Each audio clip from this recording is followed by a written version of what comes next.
Ayan. 12 na. Alas 12, pasado, umulan. Ha? Oy, hi ka naman sa vlog. Yeah. Hi ka. Sino? Bakit daw?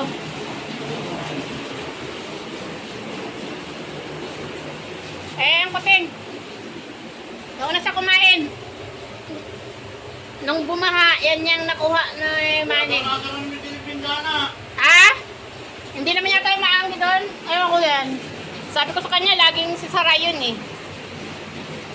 Nanawa na rin akong paalala. Ang dami pa naman sinampay doon sa taas. Ano? Okay lang daw, sabi ni Mama. Hindi okay yun. Sabi ko nga, paasara niya eh. Ba't daw pinalimutan mo?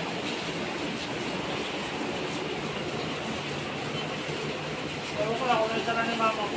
Hindi nga naisara, di naman ako market eh. Hindi raw naisara. Hindi nga, okay na lang.